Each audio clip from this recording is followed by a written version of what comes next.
Tetapi yang bikin gemas adalah ketika publik menganggap kepolisian seperti menunggu tekanan bertubi-tubi baru kemudian bergerak.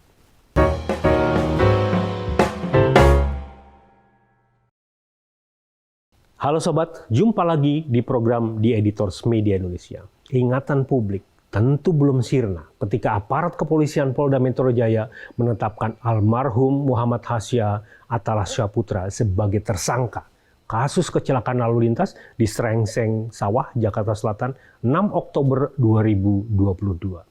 Sontak hal itu memantik kegaduhan publik. Publik mulai meradang karena kecelakaan yang melibatkan purnawirawan polisi Ajun Komisaris Besar Eko Setio Budi Wahono tersebut seperti ada yang disembunyikan.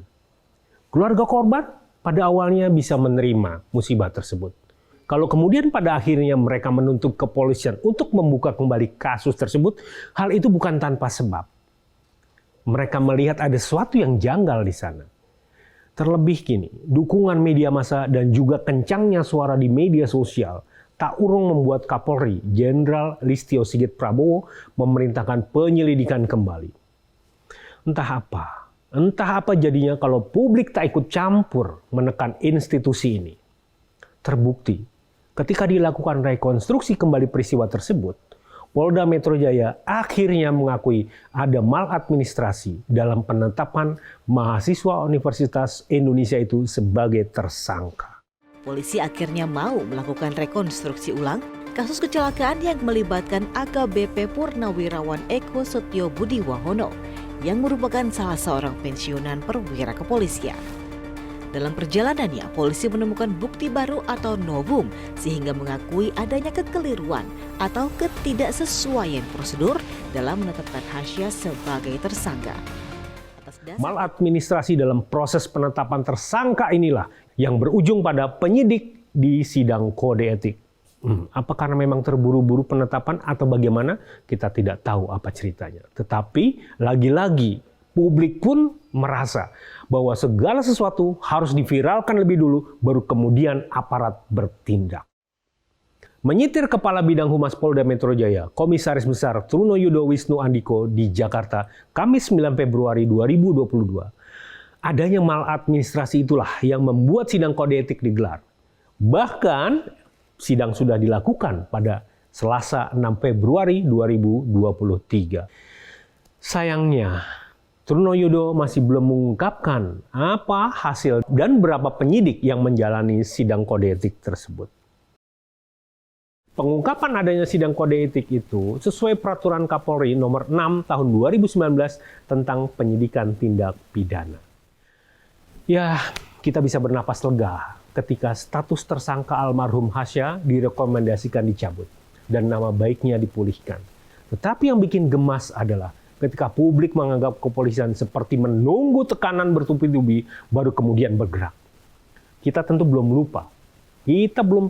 Bagaimana kemudian aparat kepolisian seperti mengistimewakan PC, istri mantan Kepala Divisi Propam Polri, Irjen FS, yang tidak ditahan hanya karena alasan kemanusiaan dan masih punya anak kecil yang masih butuh pengasuhan.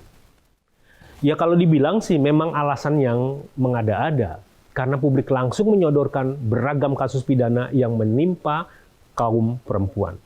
Tapi yang bersangkutan langsung ditahan, walau memiliki anak kecil, dan ini yang berbeda dengan PC. Kalau sudah begini, jangan salahkan publik. Bila kemudian beranggapan kepolisian punya diskresi mengistimewakan sesuatu, terlebih bila menyangkut korps dan keluarganya. Begitu juga dengan kasus pembunuhan Brigadir Joshua. Kelihatan bagaimana ada sesuatu yang seperti disembunyikan. Bagaimana tekanan publik yang begitu keras pada akhirnya membuat semuanya menjadi perlahan-lahan terbuka di permukaan. Oke lah. Sekarang kita kembali mengulik peristiwa yang menimpa Hasya. Bisa dibayangkan bagaimana kondisi keluarga korban ketika orang yang sudah masuk liang kubur saja masih bisa ditetapkan sebagai tersangka. Terlebih sebelumnya, AKBP Purnawirawan itu seperti diungkapkan keluarga Hasya terkesan menantang seperti dituturkan oleh Dwi Safira, ibunda Hasya. Ketika itu keluarga korban di rumah sakit menanyakan siapa yang menabrak anak mereka. AKBP Purnawirawan itu langsung berdiri dan bilang, saya yang menabrak, saya yang lindas anak Bapak. Bapak mau apa? Siapapun yang mendengarnya tentu akan emosi. Karena ungkapan tersebut tidak seperti merasa tidak bersalah. Tidak ada sesuatu yang perlu ditakuti, walaupun ada nyawa yang hilang dalam peristiwa tersebut. Fakta, maladministrasi seperti yang diungkapkan Kombes Truno Yudo ini, apakah lantas mengalihkan status tersangka kepada Eko Budi Setiawahono? Ya, mungkin barangkali masih dini untuk diterapkan hal tersebut. Menjadi tersangka atau tidak, itu adalah kewenangan penyidik. Biarlah penyidik yang memiliki kewenangan itu untuk memutuskan. Sama artinya mereka berwenang ketika melabelkan Hasya sebagai tersangka. Sebagai akibat tidak bisa mengendalikan sepeda motornya. Kemudian terjatuh dan pada akhirnya terlindas mobil SUV yang dikendarai Eko Budi tersebut. Jadi singkatnya, menurut versi Polres Jakarta Selatan, korban lalai berkendara sehingga mengakibatkan kecelakaan yang pada akhirnya membuat Hasya meninggal dunia. Ketika mereka mengirimkan surat pemberitahuan perkembangan hasil penyelidikan perkara nomor B_Romawi 1_Romawi 2023 kepada keluarga korban pada 16 Januari 2023, saat itulah keluarga baru tahu bahwa Hasya menjadi tersangka. Penetapan ini sungguh ajaib. Karena pasal 77 KUHP telah menggariskan bahwa kewenangan menuntut pidana hapus jika tertuduh meninggal dunia. Ya kita main logika aja lah ya. Manusia hidup yang jadi tersangka saja, kalau kemudian dia meninggal dunia, perkaranya diakhiri. Lah ini kok orang sudah meninggal malah dijadikan tersangka. Apa tuh mohon sih Pak? Pasca kasus FS, seperti dilansir mediaindonesia.com Jumat 3 Februari 2023, diakui atau tidak, citra kepolisian memang ambruk walau tak mencapai titik nadir. Citra mereka terjun bebas, kredibilitas mereka diragukan publik. Mereka akhirnya mulai berbenah dan terlihat ketika Desember 2022 survei menunjukkan tingkat kepercayaan publik kepada Polri sudah mencapai 62,4%. Ya lumayan tinggi lah. Artinya kepolisian sudah mulai berbenah, kepolisian sudah mulai berjalan on the track. Polda Metro Jaya, seperti dikatakan Truno Yudo, sudah menyampaikan permohonan maaf terhadap beberapa ketidaksesuaian tersebut. Ya apalagi ya kalau bukan minta maaf. Kepolisian sesuai Undang-Undang Nomor 2 Tahun 2002 tentang Kepolisian Negara Republik Indonesia memang menjadi lembaga yang paling berwenang untuk melakukan penyelidikan dan penyidikan. Seperti termaktub dalam pasal 14 ayat 1. Dalam melaksanakan tugas pokok sebagaimana dimaksudkan dalam pasal 13, Kepolisian Negara Republik Indonesia bertugas, ya ini ada di huruf G, yaitu melakukan penyelidikan dan penyidikan terhadap semua tindak pidana sesuai dengan hukum acara dan peraturan perundang-undangan lainnya. Kita sepakat, sangat sepakat bahwa kepolisian tidak boleh dilemahkan. Kita butuh kok polisi. Kita butuh mereka untuk mengayomi agar hidup kita bisa lebih tenang. Kita juga sepakat bahwa kepolisian harus menjadi lembaga yang mengayomi masyarakat. Semoga beragam peristiwa yang terjadi membuat aparat kepolisian bertindak profesional dan proporsional. Saya kok teringat ucapan Gus Dur yang menyebutkan bahwa ada 3 polisi yang jujur di Indonesia.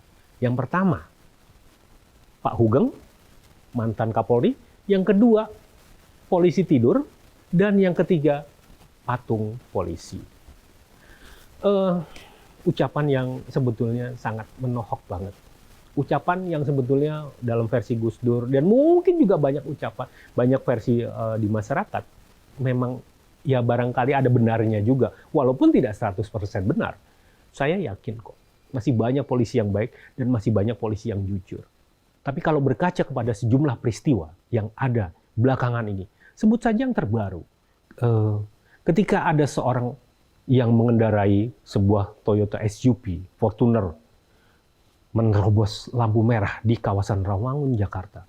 Ternyata begitu diusut, nomor polisinya itu bukan untuk mobil tersebut. Dan ternyata dia juga bukan pemilik dari kendaraan itu. Nomor polisi itu memang benar. tetapi itu bukan untuk kendaraan dia. Warnanya pun juga salah. Atau kita kemudian kembali ke sebelumnya, ada yang namanya Kevin, ketika kemudian ugal-ugalan menggunakan mobil SUV juga di kawasan Puncak. Nomor serinya pun nomor polisi. Persoalannya adalah kenapa begitu mudah orang sipil yang tidak berhak bisa menggunakan kendaraan yang notabene milik dinas anggota kepolisian. Ada apa di tubuh kepolisian ini? Apakah memang ada diskresi ataukah memang ada sikap yang permisif terhadap hal tersebut? Ada apa sebetulnya di tubuh kepolisian kalau sudah hal seperti ini? Kita tidak ingin kepolisian selalu dikuyo-kuyo masyarakat, selalu menjadi pihak yang tidak benar dalam menangani berbagai kasus. Karena kami tahu kok, prestasi polisi itu tidak bisa dipandang remeh. Tetapi jangan sampai kemudian hal prestasi yang sudah sedemikian baik, akhirnya tercoreng hanya karena sikap yang tidak profesional dari para penyidik. Kasus maladministrasi yang menimpa Hasya bukan persoalan remeh-temeh. Pertengahan bulan ini, pengadilan akan menjatuhkan vonis kepada Irjen FS. Bayangkan, kalau kemudian vonis tersebut jauh dari rasa keadilan masyarakat. Jangan berharap bahwa kepolisian akan mudah untuk meningkatkan citranya kembali. Kita berdoa, kita berharap semua bisa berlaku adil. Dan pada akhirnya, jangan sampai kemudian masyarakat merasa tak memiliki polisi, dan itu bisa menjadi hal yang berbahaya.